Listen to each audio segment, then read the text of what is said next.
Selamat pagi Bapak Ibu Saudara sekalian. Selamat datang dalam acara Sarapan Sabda bersama saya Pak Saparman. Sarapan kita pada pagi hari ini diambil dari Matius 3 ayat 13 sampai dengan ayat yang ke-17. Matius 3 ayat 13 sampai ke-17, demikian firman Tuhan. Judulnya Yesus dibaptis Yohanes. Maka datanglah Yesus dari Galilea ke Yordan kepada Yohanes untuk dibaptis olehnya. Tetapi Yohanes mencegah dia, katanya, "Akulah yang perlu dibaptis olehmu, dan engkau yang datang kepadaku?" Lalu Yesus menjawab, katanya kepadanya, "Biarlah hal itu terjadi, karena demikianlah sepatutnya kita menggenapi seluruh kehendak Allah." Dan Yohanes pun menurutinya. Sesudah dibaptis, Yesus segera keluar dari air, dan pada waktu itu juga langit terbuka, dan ia melihat Roh Allah seperti burung merpati turun ke atasnya. Lalu terdengarlah suara dari surga yang mengatakan, "Inilah anakku yang kukasihi, kepadanya lah aku berkenan." Saudaraku yang dikasihi Tuhan Yesus, Yohanes menyadari bahwa dia tidak layak membaptis Yesus. Katanya, "Akulah yang perlu dibaptis olehmu, dan engkau yang datang kepadaku." Tanya Yohanes membaptis kepada Tuhan Yesus. Tetapi Tuhan Yesus menjawab, "Biarlah hal itu terjadi, karena demikianlah sepatutnya kita menggenapi seluruh kehendak Allah." Dan Yohanes menurutinya. Jadi saudaraku yang dikasihi Tuhan Yesus, baptisan Yesus tidak sama seperti baptisan-baptisan yang dilakukan oleh Yohanes Pembaptis kepada orang-orang pada waktu itu. Orang-orang pada waktu itu, baptisan itu baptisan pertobatan. Jadi orang perlu bertobat untuk dibaptis. Baptisan Yohanes itu. Tetapi Yesus dikatakannya tidak berdosa. Mengapa perlu dibaptis? Jawabnya adalah, biarlah hal itu terjadi, karena demikianlah sepatutnya kita menggenapi seluruh kehendak Allah.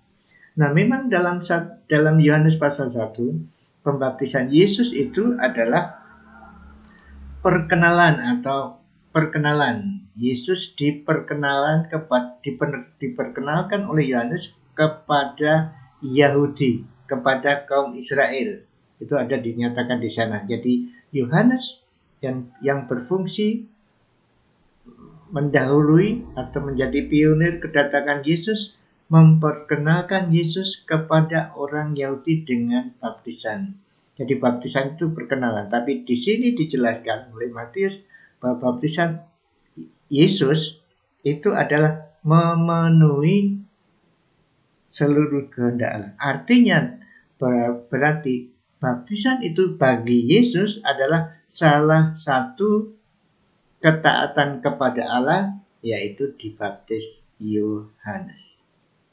Jadi ini menunjukkan ketaatan Yesus kepada Allahnya, kepada Allah Bapa, melakukan atau menggenapi seluruh kehendak Allah. Baginya, baptisan itu salah satu dari kehendak Allah.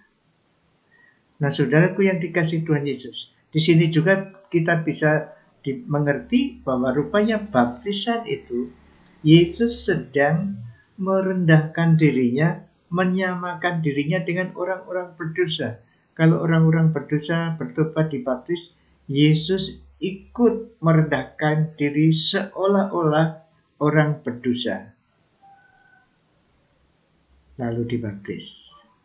Bukankah seperti itu dikatakan bahwa Yesus yang tidak berdosa, tapi seolah-olah dijadikan berdosa, disalib sebagai orang berdosa. Kalau saudara lihat, itu dianggap seorang penjahat ya. Kalau mati disalib itu hukuman yang paling hina, yaitu hukuman orang-orang yang jahatnya bukan main kepada pemerintah tentu saja.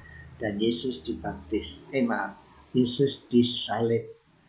Dialah seperti penjahat. Demikian juga dia dibaptis seperti orang berdosa, padahal tidak berdosa. Menunjukkan kerendahan hatinya, menyamakan dirinya sebagai orang berdosa untuk menebus orang berdosa.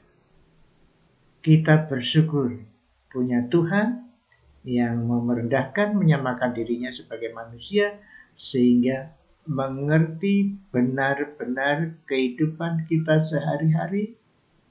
Karena Yesus pernah menjadi manusia, mengerti pergumulan hidup kita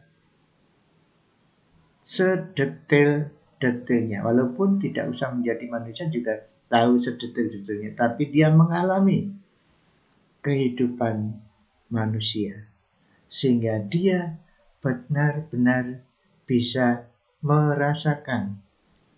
ikut merasakan pergumulan saudara dan saya, dan dia mampu menyelamatkan kita dari pergumulan dosa kita ini. Kita bersyukur yang luar biasa rendah hatinya Tuhan kita itu. Mari kita mensyukuri apa yang telah dilakukan Yesus kepada kita, menjadi sama seperti manusia, mengerti pergumulan saudara dan saya, mati untuk menolong kita, melepaskan kita dari dosa-dosa melalui penyalipannya itu, dan bangkit pada hari ketiga, dan pada akhirnya duduk di sebelah kanan Allah yang Maha Kuasa sampai sekarang. Menjadi iman besar bagi kita. Terima kasih Tuhan Yesus, Engkau merendahkan dirimu mau dibaptis seperti layaknya orang berdosa. Bahkan lebih jauh dari itu, Engkau mati sebagai layaknya penjahat yang merendahkan diri begitu rupa, ya Tuhan, untuk menolong kami.